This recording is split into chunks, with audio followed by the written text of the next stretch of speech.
everyone. What's going on? Welcome to the morning tea. I'm your girl, Alex Schiffman, and joining me is my co-host, the amazing Courtney Revolution. Hey, Courtney, how you doing? Good morning, everyone. I am Courtney Revolution. Hey, girl. Welcome to the morning tea and welcome to Tequila Tuesday. Ay! Bam! Yeah. I'm doing well, Alex. How are you doing today, girl?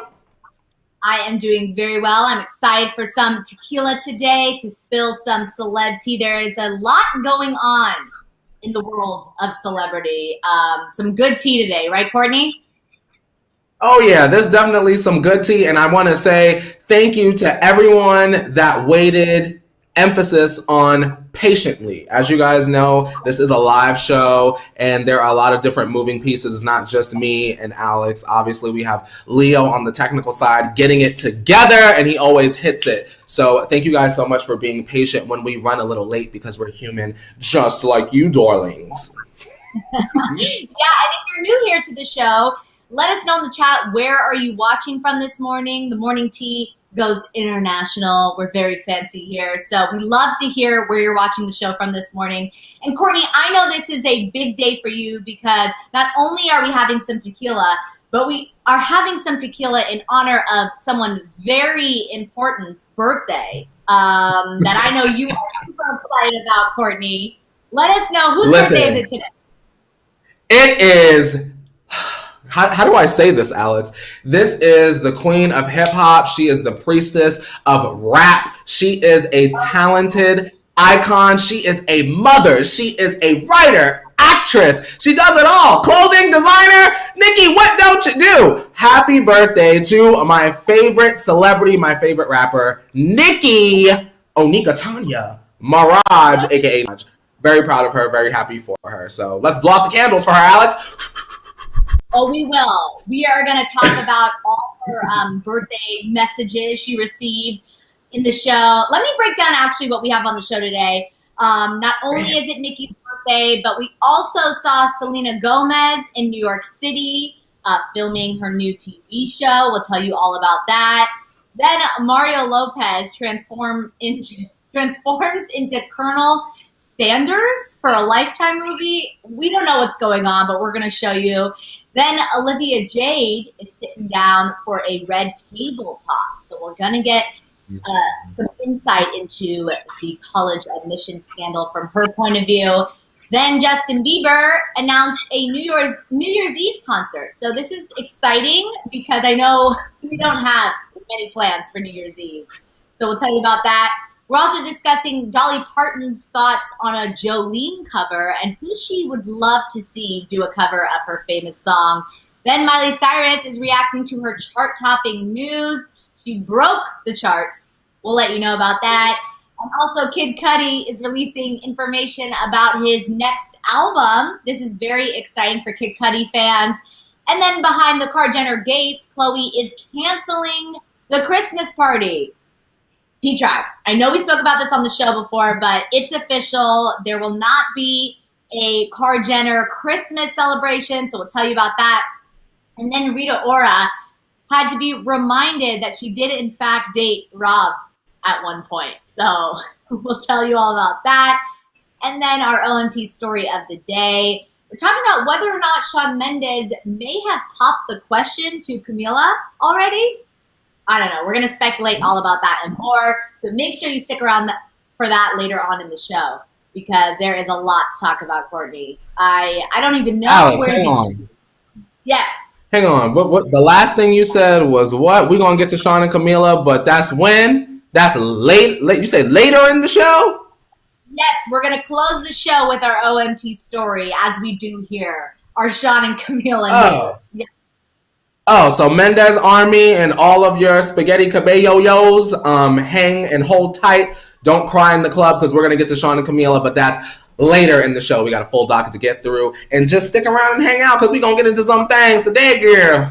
Yes. And I want to also shout out our girl Mika, who's here in the house. Courtney, I think we need a little 5, 6, 7, 8.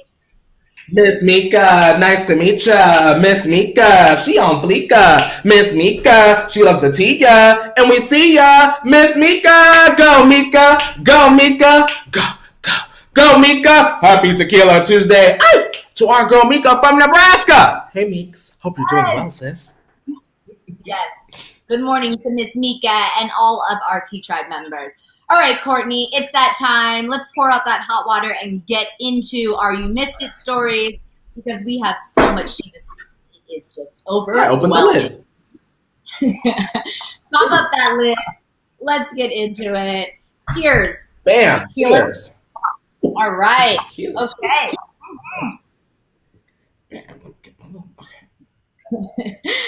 All right, so we kick it off with You Missed It, and if you're new here, these are all the stories you may have missed overnight. Courtney and I handle the trending tea for you so you don't miss anything.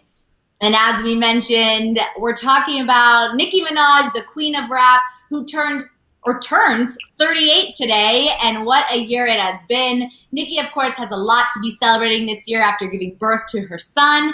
But get this, Nicki's mom, Carol, commemorated her birthday by posting a couple of pictures to her Instagram feed. You can see a baby photo of little Nicki and another photo of her mom pregnant with her. Carol captioned the photo, quote, "On this night, 38 years ago, I cherished every moment, for it would be the last night you would hear my heartbeat from the inside, and tomorrow would be the first day of me seeing my heartbeat on the outside. The joy of being able to hold my baby girl took over, and I couldn't wait to meet you. I think you wanted to meet me too because you came bright and early."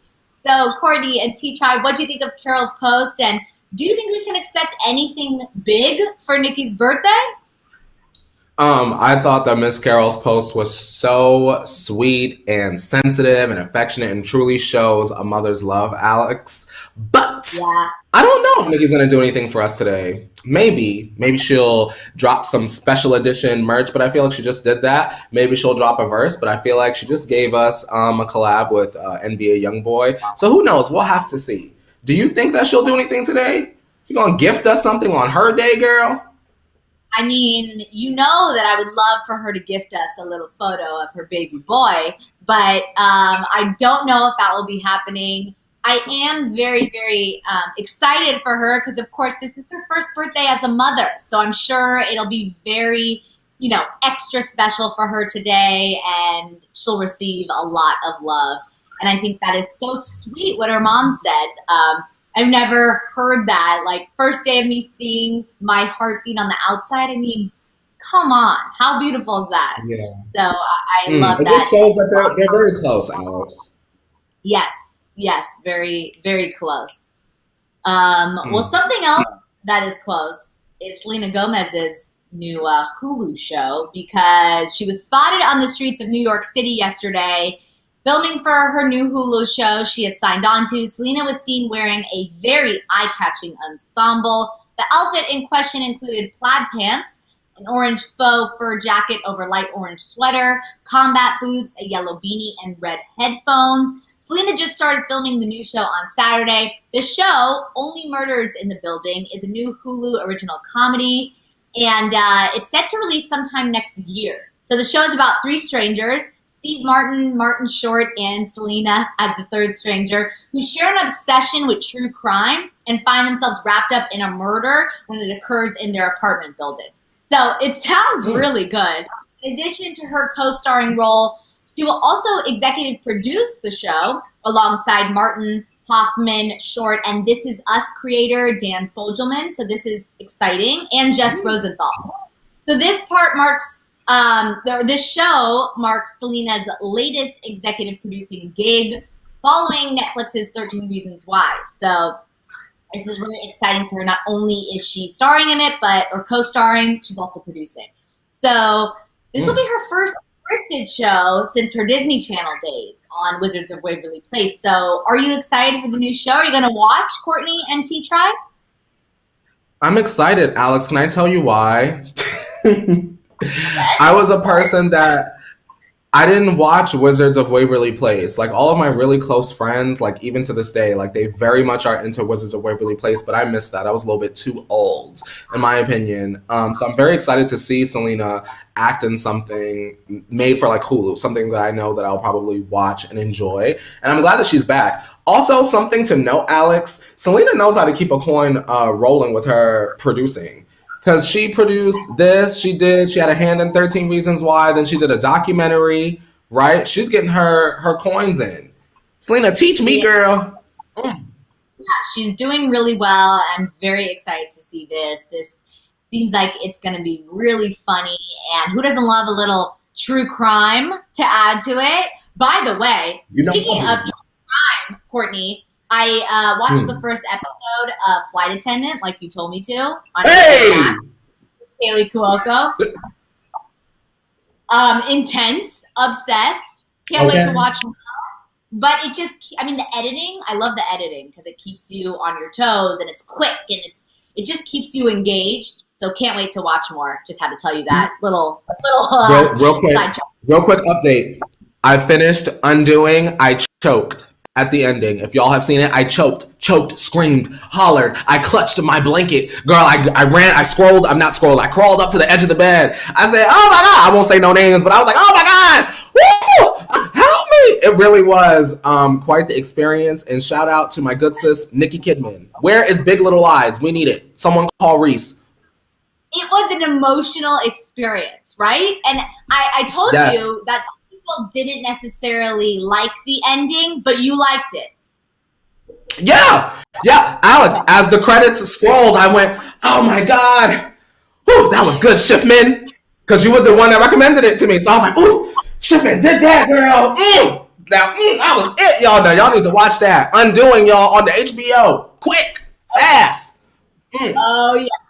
Okay, and you also need to check out Selena's new show when it comes out sometime next year.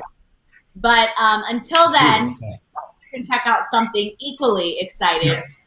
Mario Lopez may have just pushed the Wendy Williams movie to second place in Lifetime movies we are excited to see, because coming to Lifetime this Sunday, Mario is starring as none other than Colonel Sanders in the Lifetime movie A Recipe for Seduction.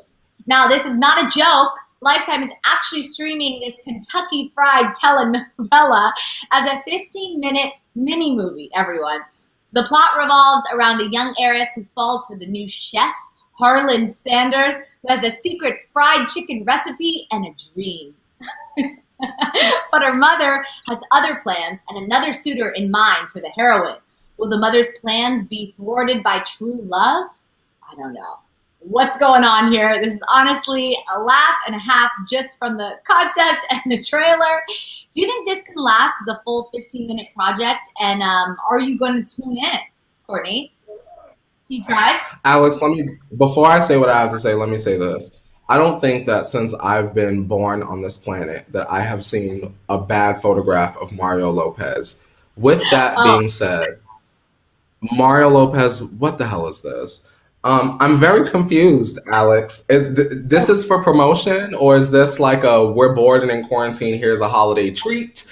Or is Mario, is it funny? Like Lifetime, is this a new direction you're going in with like these 15-minute mini movies? What's going on here? I thought it was a parody at first until I saw social media let me know that it was very, very real.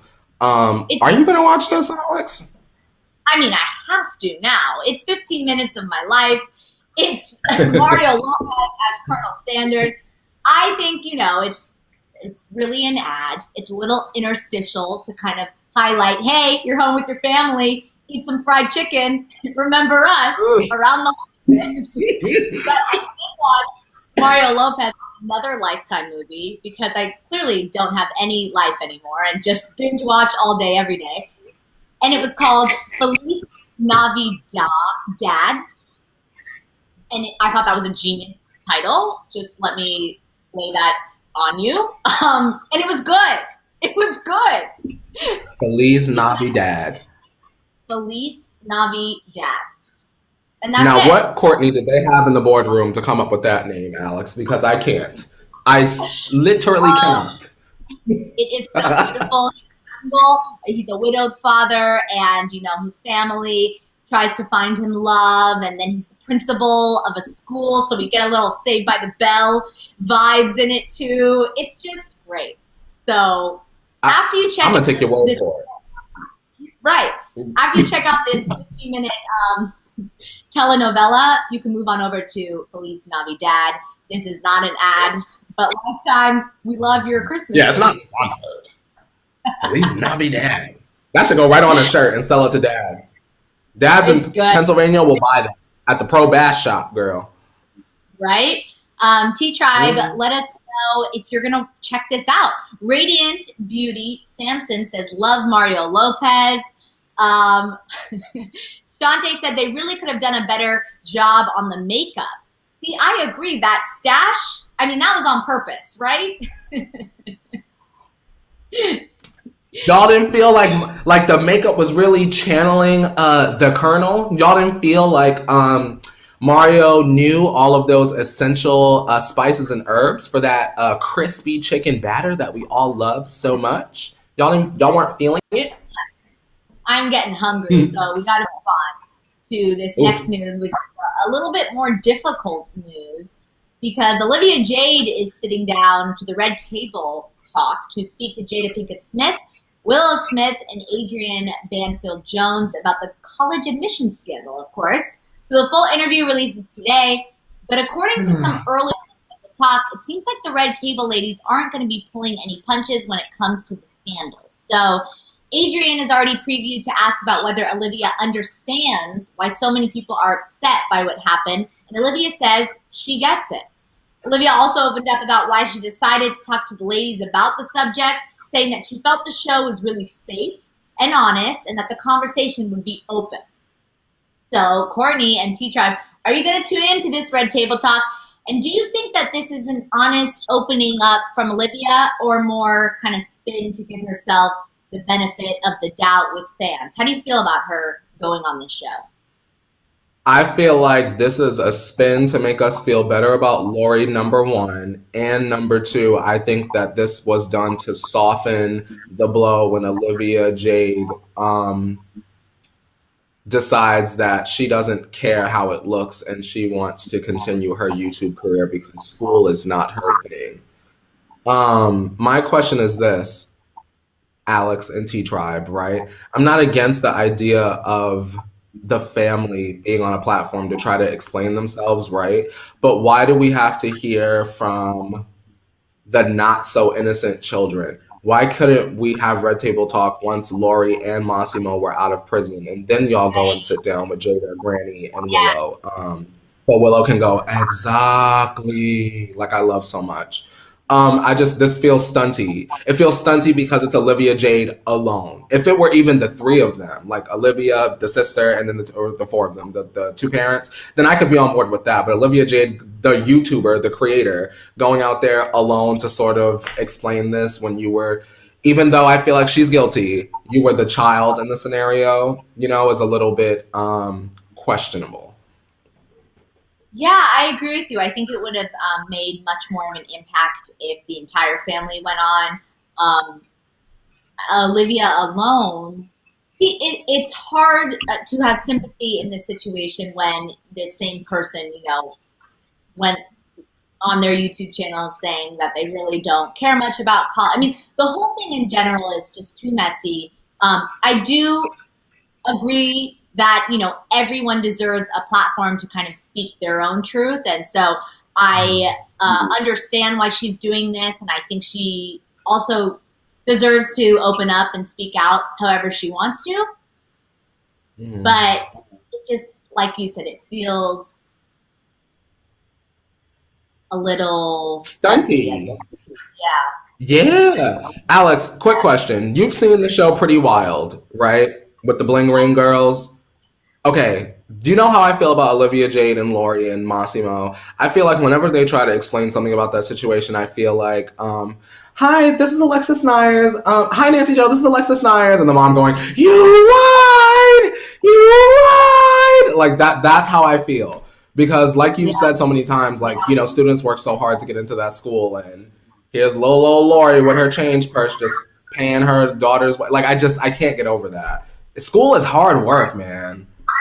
It's hard work, and it's not something to take lightly. And at the end of the day, it's a privilege to be able to get educated. And so it's hard to have sympathy. Do I feel sympathy for her that, at the end of the day, she's human, and she's losing her parents during this time. Sure, I feel for her, but I also think, like we said many times, that life has consequences, and this is just another example of it. Mm-hmm. So let's move on to some lighter news, because believers around the world are going to be very excited this New Year's Eve. Justin is ending his 3-year concert break with an event on New Year's Eve. Announced yesterday, he's teaming up with T-Mobile to host a live stream concert for New Year's, Justin's first live concert since 2017.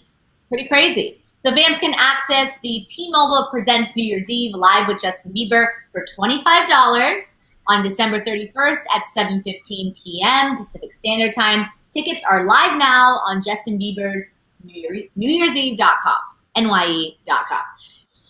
Justin said of the live stream concert, "I can't wait to partner on this epic New Year's Eve concert with them and give everyone a safe way to kick 2020 out the door together." That's a quote from Justin. Are you excited for this concert, Courtney and T-Tribe? And are you going to pay the $25 to watch Justin perform? Alex, I cannot wait to not pay a single dime for this.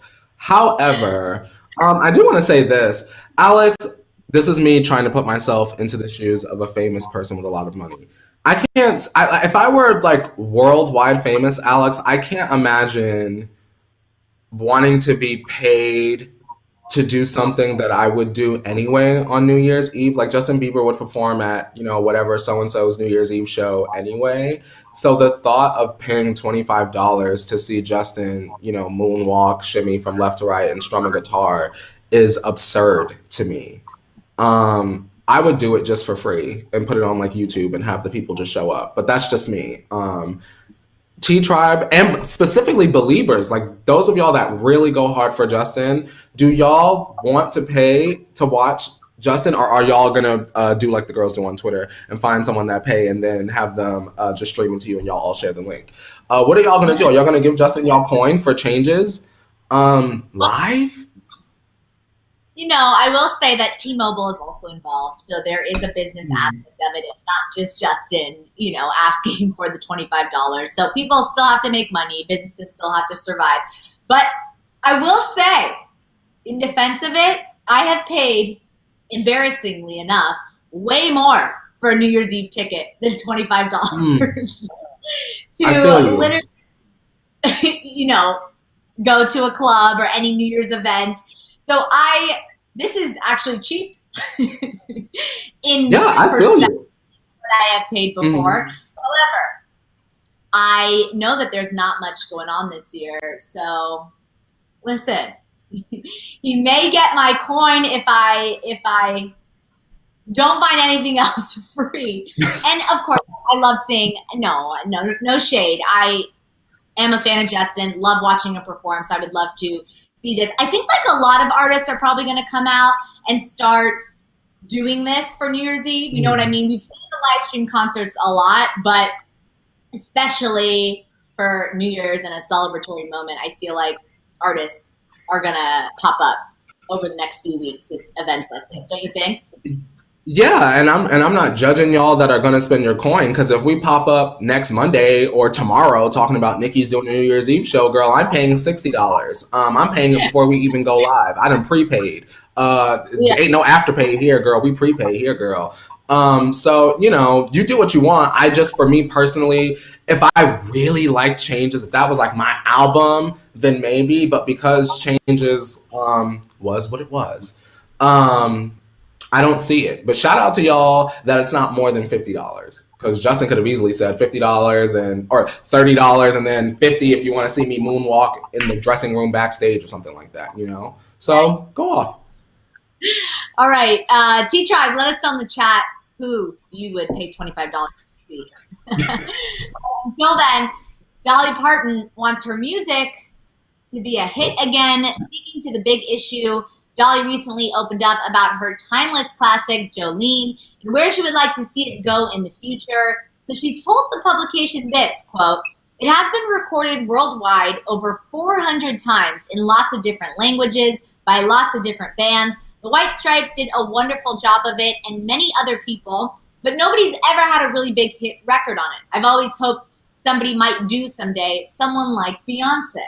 So this wouldn't be as out there as it may seem, but Beyonce has already covered a song Dolly Parton has written with I Will Always Love You, made famous by, of course, Whitney Houston during her, 2012 tour. This is something that is always so amazing to me, and not everyone knows that Dolly Parton actually wrote I Will Always Love You. But do you think Beyonce would cover Dolly Parton's Jolene like that? Or is it a little bit of wishful thinking from the superstar? Before I get to the Beyonce question, I want to say in that quote, it was mentioned about the White Stripes, Alex. You remember that band, the White Stripes? They tried to tell us, Alex, when we were younger, that they were brother and sister and they were married. That's a whole pop culture mess, but we'll save that for a different time. I do think that I could see Beyonce covering Joe, but her tour, it doesn't really move me to think about Beyonce covering that song. People cover Jolene all the time. Right. But I'm sure Dolly wouldn't mind a Beyonce covering Jolene check. I mean, she doesn't need it, but I mean, who gets mad at more money? Yeah.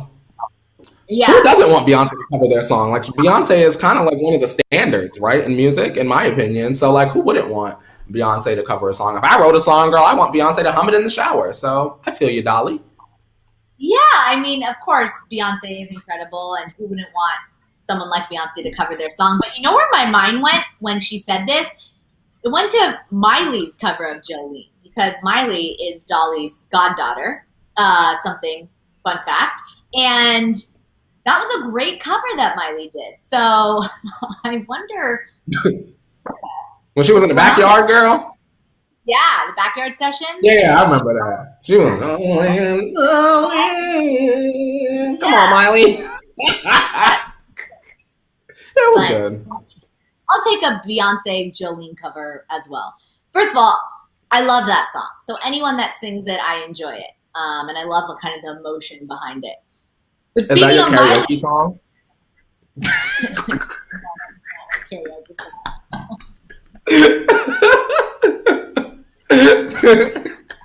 Karaoke comes around. I have many songs because I like to hit the stage and stay on the stage until the night is over. So I don't have just one karaoke song, Mr. Courtney Revolution. I love that.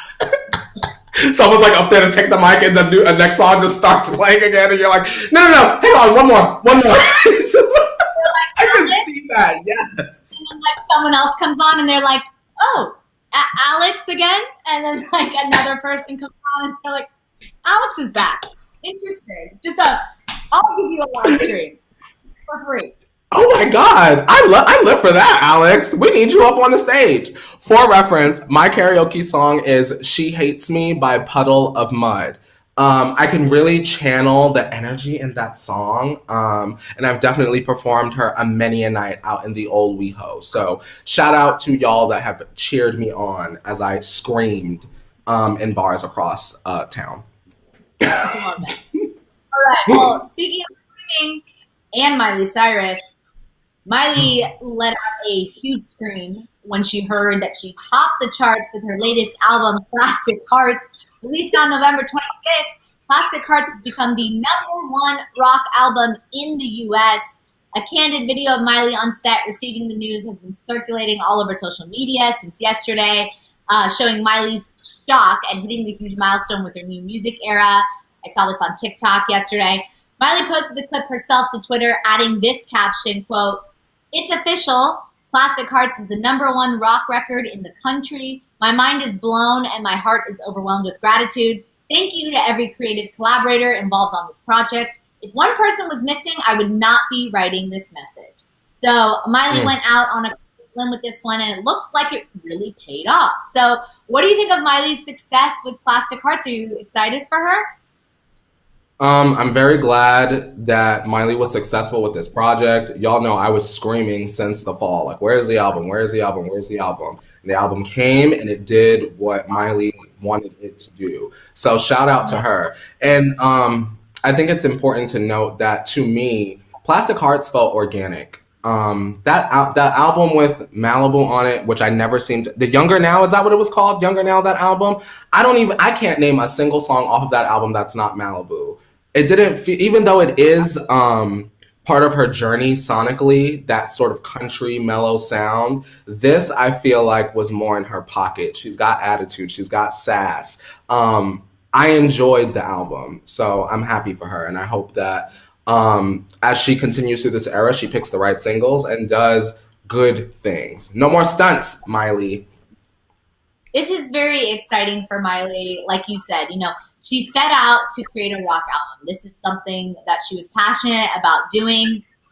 And I'm sure a lot of people may not have agreed, or, she got some pushback, but she did what she wanted to do. And of course, it paid off, as we said. And I also think that, rock music in general is a very niche genre. And so bringing Miley, who's more of a mainstream pop artist, to the rock charts definitely helped that, I'm sure. And of course, congrats to her, because this must be exciting to kind of take that risk and have it work out.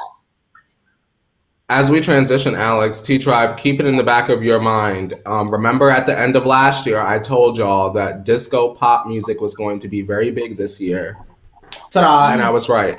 My prediction for next year is we're going to see rock sort of take over a little bit. Don't think, Alex, that the way we're discussing Miley's album right now, that Scooter and Demi and the girls are not in a long boardroom with some beautiful fixtures discussing how Demi's album might sound the same way. I'm telling you, y'all, the resurgence is coming. Now get y'all bands together, 30-year-olds in the garage, and let's hit it. Because we need Good Charlotte and all the girls from yesteryear to come on back. We need Bamboozle Festival to be ready on go. The second it's good enough for us to be outside.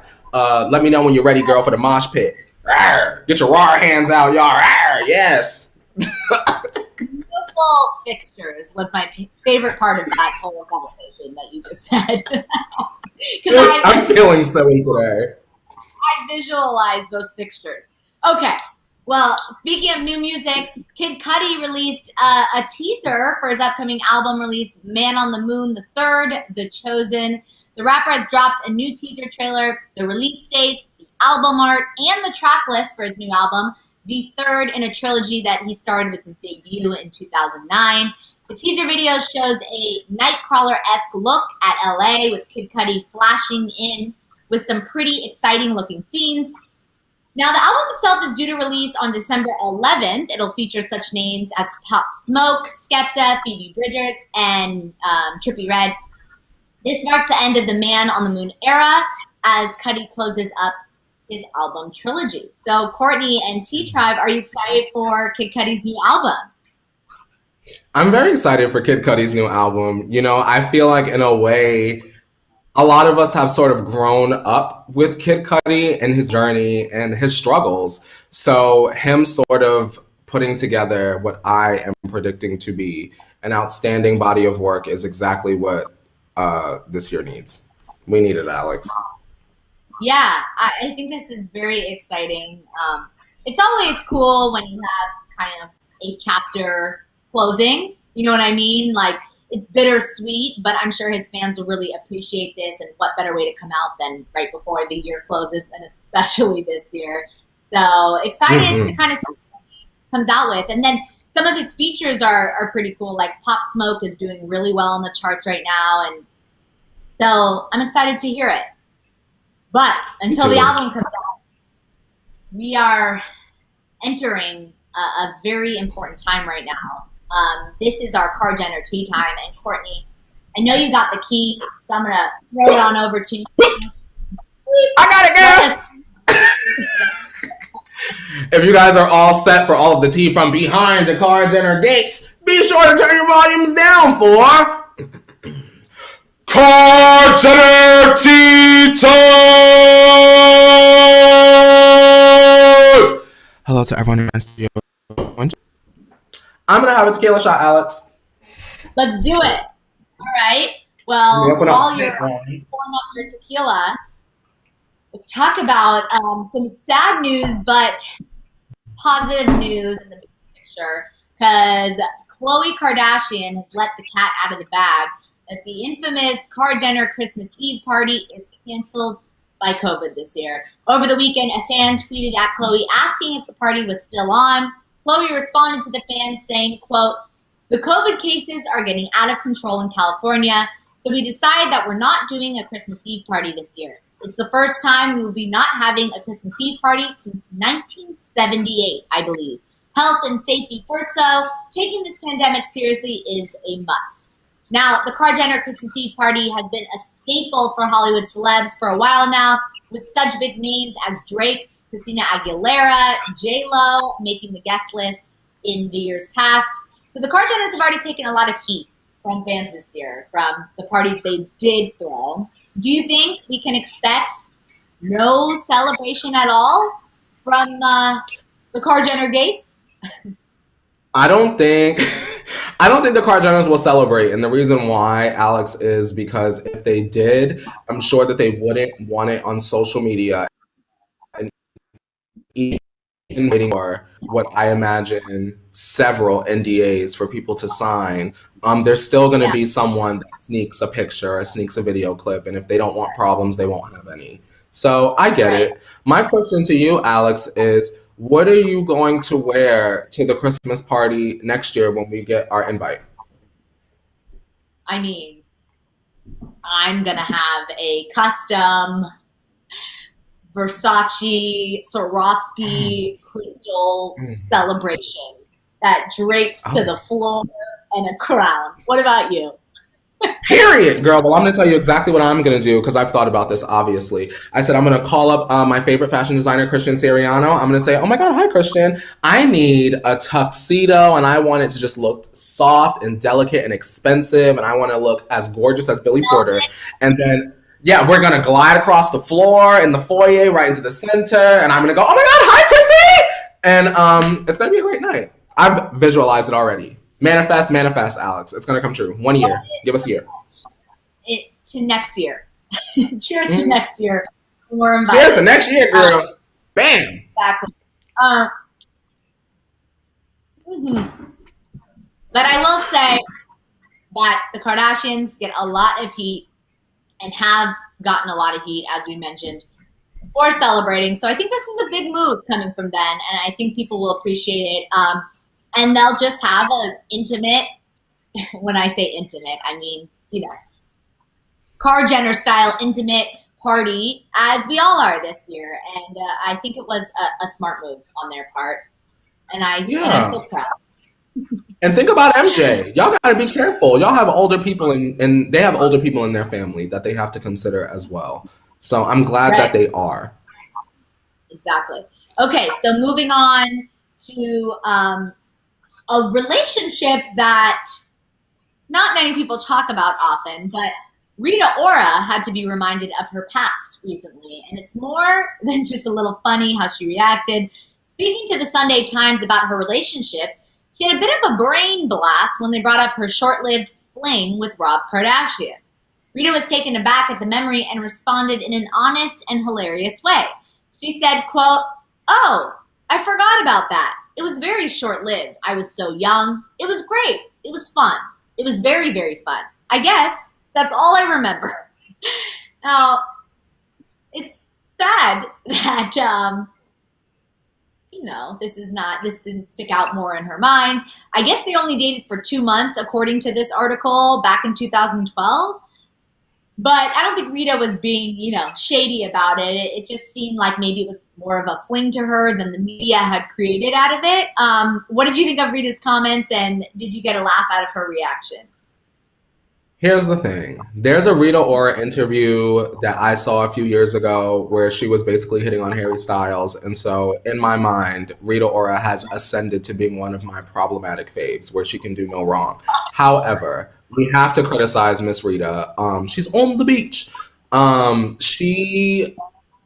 It's interesting, let me say it. It's interesting, Alex, that she's saying she doesn't remember a lot about their relationship because I remember on Twitter, Rob dragging her years and years and years ago and saying a lot of things about her being promiscuous and stuff like that. So it's very interesting that Rita is saying she doesn't remember because clearly something happened there. And also, Alex, after Rita and Rob broke up, however long it was or whatever happened there, that was sort of the start of Rob spiraling. So, not putting blame on Rita, but in my opinion, from the outside looking in, maybe y'all feel differently. I would consider Rita one of Rob's prominent women that comes to mind when I think of Rob and dating. Adrienne, Rita Ora, and who else? Who else? Why Yeah. China? Those three. Those three come to mind. It's interesting because maybe she did block it out for a reason, as you just kind of reminisce through those tweets. And Alexis saying, didn't they both get tattoos for each other together? They did. I think they were fake. And then Rob covered one up. I don't know, but it was more than just a fling, I guess. It is funny how she reacts. And she might have signed some paperwork too. You just never know, Alex. She said, I don't want them problems from behind them gates. Leave me alone. I'm across the pond, darling. I'm underneath a waterfall, love. She ain't paying. Aw, I wonder how Rob feels about this. Do you think Rob still loves Rita? No. I think it's a speculation, not confirmation, Alex, but it's speculated that Rita cheated on Rob more than once, according to Rob. So I don't think that there's a lot of love there today. Yeah. All right. Well, speaking of love, let's get to our own deep story. There may not be love between Rob and Rita, but there is love between Shawn and Camila. And Shawn may be sparking some wild speculation surrounding his relationship with her. In a recent interview on the Zach Sang show, Shawn opened up about his relationship with Camila and how his family has reacted to it. So as they got deeper into the weeds about the day-to-day of the two stars, Shawn spoke about how his dad is ready for Camila to be family already. Shawn said this, quote, "My dad is never very serious about things, but he would always bug me and be like, how's my daughter-in-law doing? Obviously, your parents don't know, but when you know, you know. But I definitely went to them a lot about it." Shawn went on to talk about how comfortable the two are together and that they are definitely in a good place despite the time spent apart during the pandemic in the middle of the year. He did continue the speculation about wedding bells as the host pressed him on it. Shawn, however, put a halt to most speculation by saying, quote, "She's been one of my best friends since I was 15 years old. I don't know. At the same time, I know we are really young, so I don't want to jump insanely fast. But I think when you find your person, you feel and you know that you have found your person." So, does this mean that they are possibly getting married soon? Or do you think that, maybe they will take a little bit more time in this relationship before that actually happens? I want to preface this by saying, before y'all get to writing y'all paragraphs in the comments and doing the most, Shawn and Camila could have a baby tomorrow, and I would not believe their relationship. I don't think people understand that people are not in love and they kiss and have sex and get married and have babies, more than one, every single day. I don't believe that their relationship is real. I do believe that it is a scam, the sham called Shawn and Cam. But with that being said, I do think that it is a very beautiful sentiment that, Shawn's dad is calling her his daughter-in-law. And it's very sweet. It's a very sweet idea, Alex. But I also think that this news came out at a very interesting time when, we're not talking about the music that Shawn just put out. The Justin Bieber collab didn't really make a splash, or if it did, it was more of a stomp in a mud puddle. So it's just, when all else fails for both of them, when the music doesn't do well for Shawn and Camila, it's well, look at our relationship. It's oh, Camila's album failed. Well, here's Senorita.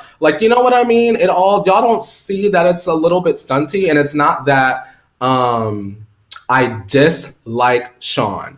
Camila's a different story based off of her racist past and her Tumblr account, which we know she's apologized for. But girl, at the end of the day, it is my own personal choice to forgive or not. And Shawn doesn't stand up or champion women, which we discussed yesterday in terms of Selena Gomez. So I'm really not the biggest fan of either right now based off of their morals and how they move.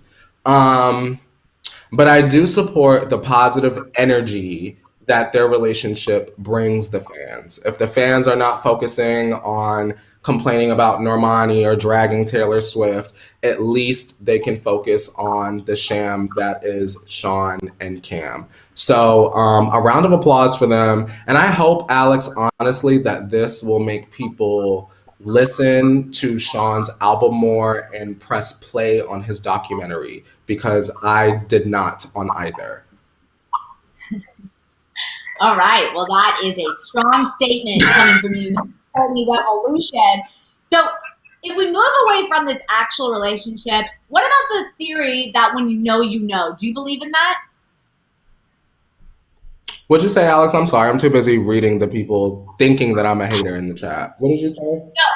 So, first of all, let me just say that I think that, like you said, it's beautiful that his dad is kind of calling Camila that. I think that a lot of parents do this often. You know, they already kind of jump the gun in calling, you know, it's just natural for parents to do that. But I want to know, Courtney, do you think the theory, when you know, do you believe in that? Yeah, absolutely. Yeah. When you know, absolutely. Alex, when you know. And once you realize that you know, you have to do everything in your power to not yuck it up, if you will. Because you'll always know, even after you yuck it up, you'll still know. So you got to be careful.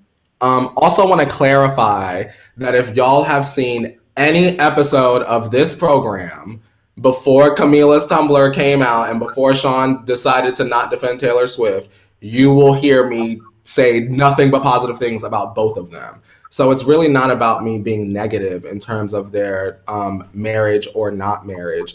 It's mostly just about my opinion on how I feel about them as a couple. And my opinion is I just don't believe them. I don't hate them, but I do recognize that Camila did run a racist Tumblr and Shawn's music isn't doing what it did. You know, when I know what you did last summer. Remember when that song came out, Alex? Those two were like, can't stop talking about them, you know, and now it's not the same. But good luck to both of them. Camila has Cinderella. I won't be viewing. And Shawn has, girl, what do you got? His album. His album. His documentary. Tour. The tour. Is it virtual though? It's virtual, right? He's strumming the guitar on the virtual. There you go. Come on. Yes. Call some of the MadCon boys to come out on the stage and give the internet community some of that nostalgia. Let us remember where you came from, Shawn. And he should be all right. Yeah. So if, you know, they did get engaged and you were invited to the wedding, Courtney, would you go? I would go. Can I tell you why? I wouldn't go for me. I wouldn't go because I cared. I would go for them. And when I say them, I mean the T Tribe. Because God forbid, as much as the T Tribe and Shawn and Camila and myself have been through, the T Tribe is going to have my head on the plate at Thanksgiving if I did not go to the wedding and at least snap a couple pictures and then caption the photo on Instagram, the scam, with the trademark thing on top so they know it's the scam called Shawn and Cam. But yeah. No, it's not serious. I don't hate them in my heart. It's just my opinion, you know? And you are allowed to have an opinion. I know mine is an unpopular opinion with you. I believe that they are in love, and so hearing this news makes it exciting, but I do think that they still are young and should kind of stay in the relationship for a while. They both have a lot going on in their own kind of careers before they kind of get married. You need time to figure it out. And if it works out, it works out. And if it doesn't, it doesn't. But, you know, I also think that at 21 years old or 22, there were a lot of people that you thought you were going to marry, right? I feel like. Yeah, my thing is this. You can know that you're going to marry someone at 17 and still not marry them until you turn 25. I know people that I went to high school with that we've known each other, girls, since freshman year, and they are like just starting to date like 6 months ago. Like, how exciting Right? to know each other all of that time. You're friends before, and then it's like, huh? You like cock your head to the side. You're like, you're looking kind of good. Hold on. Like that. Yeah, That's fine. exactly. All right. Well, on that note, that is all the tea we have to spill today. Thanks again for joining us. If you're new here, make sure you like, comment, subscribe, share your thoughts in the comments below, of course, if you're an after sipper. And Courtney, if they want more of you, where can they find you? If you want more me after the tea, you can follow me on social media. I've got Twitter and Instagram, and sometimes I'll be dancing on the tick and the talk. Got a podcast as well as my own individual YouTube channel. Just take Courtney Revolution, type it up top, and all the good stuff comes up. Where can they find you, Schiffman? You can find me on all social media platforms at Alex Schiffman, just like my name right here. And on that note, Courtney, it's time to wash this tea off our hands, and we'll see you tomorrow, everyone. We'll see you tomorrow, 8:30 a.m. Pacific Standard Time. And now it's time to wash your hands, Leo. You better wash your hands. It's it. Wash your